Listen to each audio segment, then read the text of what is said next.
Hey team, your lead hand, it does way more than just punch. In this video, we're going to look at 8 ways for you to use your lead hand to gain dominant control over your opponent. It's something that you can use on your bag work, take it into your sparring to really up your game. Let's go. So number 1 is measuring. Might sound obvious, but measuring. All of these 8 things we're going to look at involve proper jab mechanics. And measuring, it's something that you need to do. It serves several purposes, but if we're measuring properly, if I can just miss the bag, if I rotate properly, I should land a backhand. You can see how that just landed. I didn't lean forwards, okay? I'm not out here and going, oh, Coach Craig said if I just miss, then I'm going to hit the bag. And if I'm just missing the bag, then my backhand should land with proper rotation. Okay, so measuring. By that, you're sticking your hand up all of the time, just measuring, ready for that big shot from there. And you can put that into your bag work to measure your distance. It's a very important skill. And plus, it stops you just going here. Because you're measuring your distance to land your shot, it's a good tactic to help control your opponent. So how would I do that on a bag? Let's have a look. So, I'm never not doing anything on a punch bag. I'm not doing something. I'm always doing something, whether that's head moving, whether it's measuring, whichever, whether I'm creating angles. I'm never just stood still doing nothing. So, for instance, fights don't normally start here. You're going to have to measure. Okay? That's why people get their lead hand going. Backhand's on the chin, and we're measuring.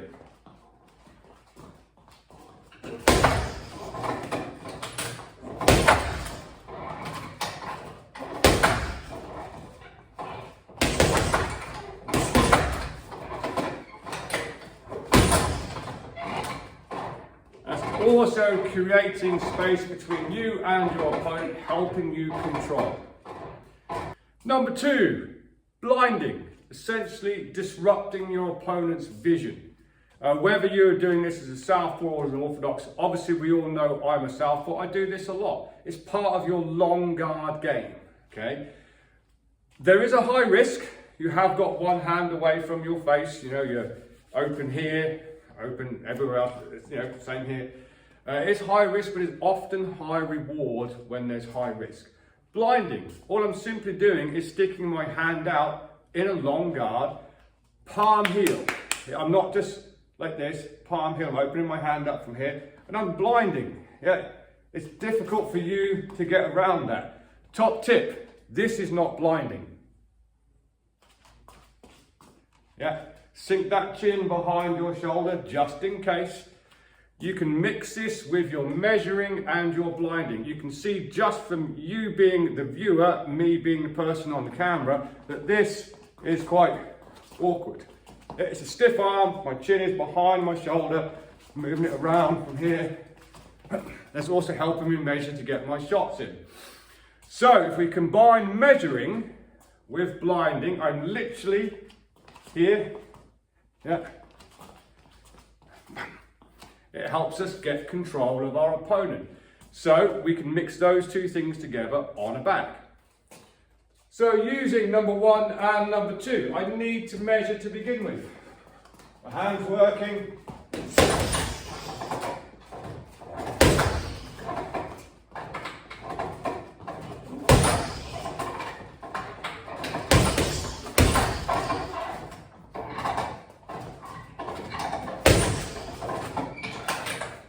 One thing to make sure you are not doing when you're blinding and you throw that backhand is obviously pulling this hand to here.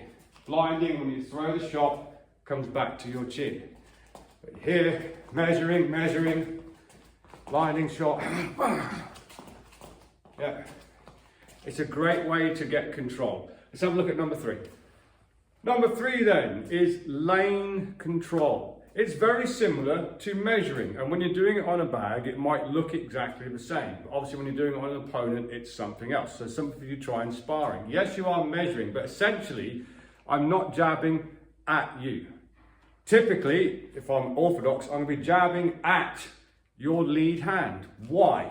I'm taking away your ability to throw that hand, so I only have to worry about the other hand. Typically speaking, if you are jabbing at my lead hand, okay, I'm probably going to throw this hand. I'm not going to throw this hand. So you only have to worry about timing the backhand. Essentially, you're taking away one of their punches. I do this a lot as a southpaw. We often have the battle of the lead hands as a southpaw v orthodox. So I'm constantly engaging their lead hand. They're probably going to throw that or try and come around this with a hook. Coupled with a bit of head movement here, you're going to throw your right hand. So lane control. Typically speaking, is when I use laybacks. With measuring stroke lane controlling the lead hand. As I see the right hand come over, lay back and throw the back hand. You can lane control the other hand as well. So if we are orthodoxly orthodox, there's no reason why I can't jab at your backhand. It means you're going to throw your lead hand. Yeah, it's common, but from here, I'm jabbing at your lead hand, just here. It's measuring and it's lane control. You are going to use your opposite hand. If I know that, I can be ready for it and counter. So start working these type of principles into your bag work. You'll see it looks the same as when I'm measuring, but you'll know when I'm lane controlling because there will be a counter attack on the end. Just so you know, when I'm measuring, I'm going to the center of the bag, whether it's a bag here, whether it's, I'm measuring to the center of the bag because that's where my target is essentially going. When I'm blinding, I'm obviously just like here, trying to get as much of my palm here as possible. When I'm lane controlling, I'm more jabbing at the side of the bag, because what I'm doing is imagine that's your jab hand, right hand's going to come over and throw from here. So, using these three principles, we'll measure, we'll blind, and we'll lane control.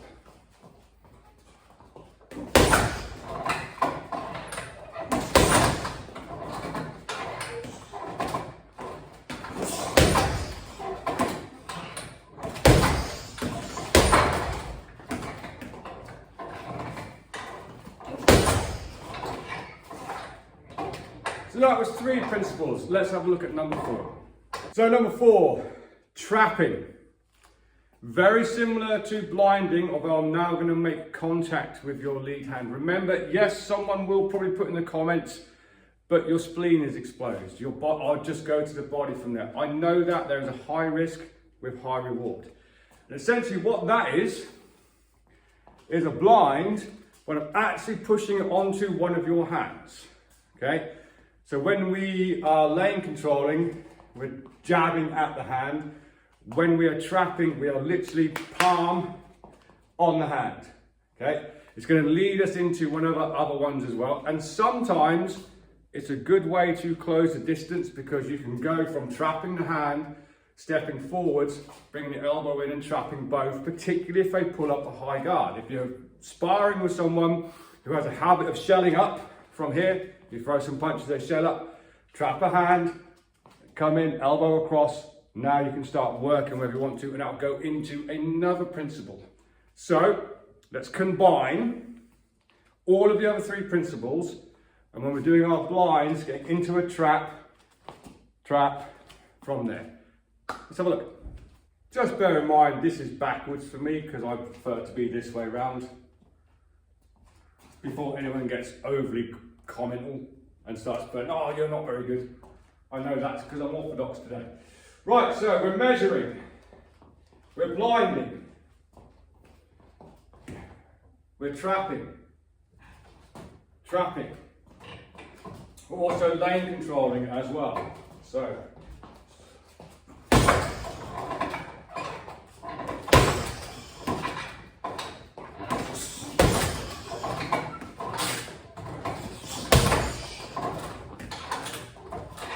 you can see on the exit, I instinctively went to another blind stroke trap. Trapped, and use that as an exit. It's a way of controlling your opponent, people. Measuring.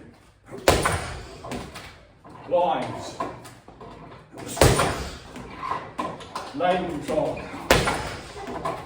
Traffic. Lining on the way out. Use your lead hand to its advantage and all of its capabilities. So number 5 then. Not the greatest to work on a bag, I must admit, but very, very good sparring. Remember, these are all done with jab mechanics. So pushing, off balancing. Great one. Difficult to work on a bag, but as long as you know what you're attempting to do, you're okay. So, pushing, stroke, off balancing. I've done it in the last bag section. As I was exiting, I pushed. That's one way of pushing. So if we're both in a bit close, I can push, it becomes a trap, a blind, blah, blah, blah. If I was to send my jab past your right hand here and hit into, so what I'm not this, I'm not trying to do this. I'm literally from here and pushing. When I do that, it's generally thumb up. Like so. And I'll take a little step with my left foot as well. Right foot in my case, it'll go past, it'll give you a little push and a redirect, and usually you can get a good counter on the end of that. You just need to off balance someone enough. If I do this as an orthodox or I'm sparring someone, generally speaking, I'll step with the left foot, bring the right foot round and throw my right hand. I do this a lot as a southpaw as well. I'll start catching the jab with my lead hand and I'll just give him a little push with this hand. Same principle. But it's essentially done off jab mechanics. Only thing is you don't turn your thumb over on the last part. It's 100% not a swing like this. It's just out here. Yeah, it's just working that lead hand. Okay. So already we've got 5 that you've possibly not thought of doing before. A lot of people when they begin boxing, their weakest hand is at the lead and they just use it to just throw this big hand after and they're not optimizing this hand. Use all of these tactics I'm showing today. I guarantee it's going to improve your boxing.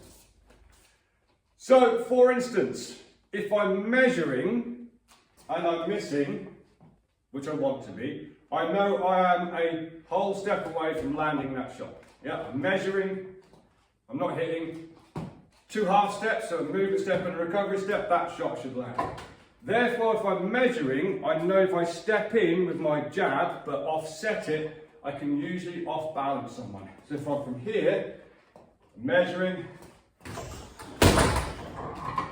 then all I've done there is I've stepped up and over. So that's up. That's over, so up and over on the measuring jab from here. Okay, so I'm measuring. It's still a jab. All I've done is gone boom. Combined with everything else.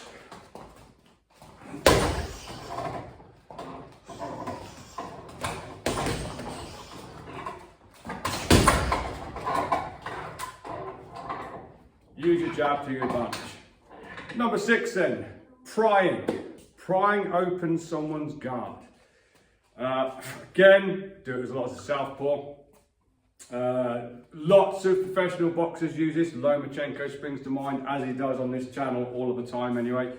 But again, if you're measuring, blinding, trapping, whichever, usually hands are up. If it's here, we can take that and pry open the guard. So what I've done there, I know I haven't got a boxing glove on, but you can open your hands out in your gloves. Trapped or measuring, blinding, trap the hand, turning it over and literally prying that open and coming around the guard from there. Top tip to avoid if you're going to work this. A lot of people who start doing it, they pull this, they pry this open and pull the hand down here. This has to pry open and come back to your chin every single time. So if you're going to practice this, make sure You know what's going on behind the punch and your hand is getting back to your chin. Otherwise, there's consequences. We're already playing a high-risk game by having our hand out, okay? So we don't want to play a high-risk game and then put our hand down afterwards. So if we're here, that comes back to your chin. I love working this on a bag, so let's have a look. So whether I'm working this on a bag or I'm using it in sparring, I'll generally go from measuring to trapping and then come in a little bit closer while the hand is trapped. Whilst I do that, I do bend the elbow round just to give me some, if my arm's like that, it's a clean shot. I will generally go from a trap and block a little bit with my elbow from there. So I'll go from measuring to trapping to then prying open the guard. So measuring, trapping. You can hear that, that's a hell of a shot. That's a nice one. Okay? Measuring, might off balance. Measuring, trapping.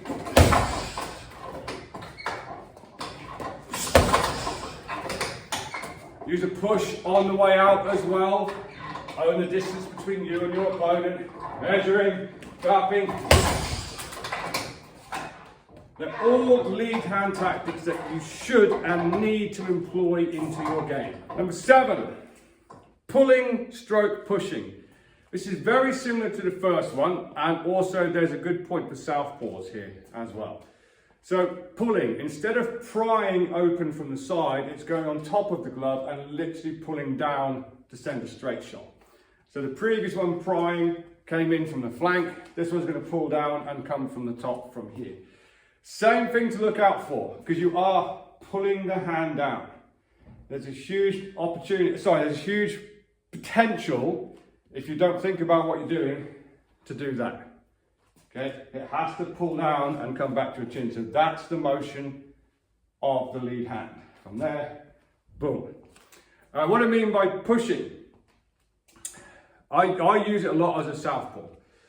I'll try and have my hand on top of yours and I'll push down from here, or I'll push up. If I'm trying to get on top of you, chances are you're going to try and get on top of me. Same principle, I'll be from here and I'll push up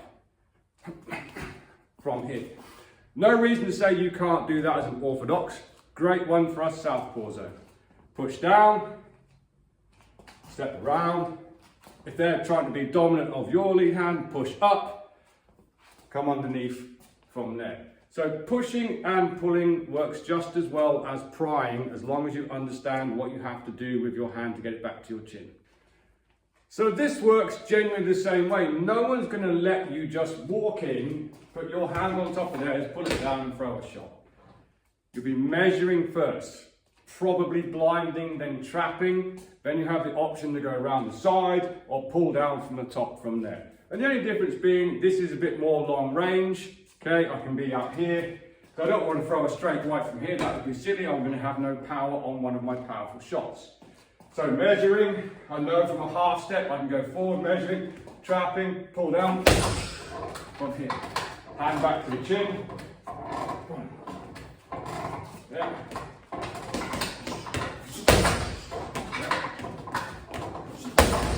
Pushing on the way out. A little bit of off balancing. It all works exceptionally well. It's keeping your lead hand busy.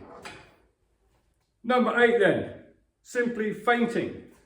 Okay, your hand should be doing something all of the time.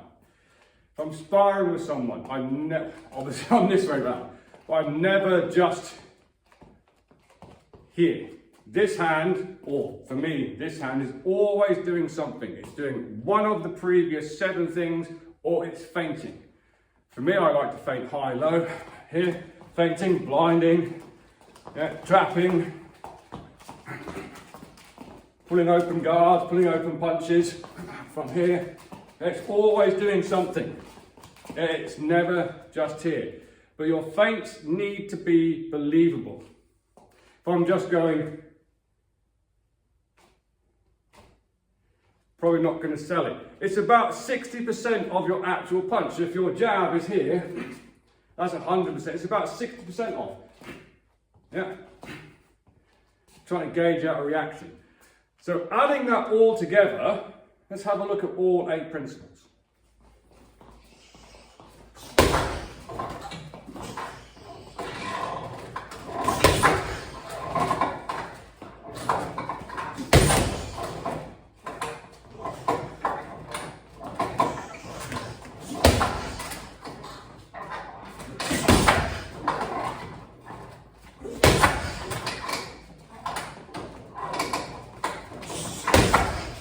So there we have it, team. 8 different ways that you can be maximizing your lead hand to gain control of your opponent. If I'm ever framing, posting, and a person's coming forward, I will combine that with an L step so I don't get pushed back. From here, working a different angle, but that's difficult to work on a bag. You'll feel that if you try it on a live opponent. If I'm just here, look, I'm getting backed up. Then if I'm here, push it up, I'm framing and posting off from there as well. Another thing, southpaws with the pulling. Love this one so much. When an orthodox's jab comes in, I will literally pull it open. Or pull it, bring my hook over the top as well. Works really well. So basically, your lead hand should be doing something all of the time. It's not your weak, horrible hand that you don't use very much. It's the one that you use the most, and it's going to control your opponent. Blinds, measuring, off balancing, posting, framing, lane control. It will up your game completely if you apply these 8 things. Let me know in the comments if you think I forgot one, but these are the 8 that I use to this day all of the time. So until next time, train hard, train safe, train intelligently, and I'll see you soon.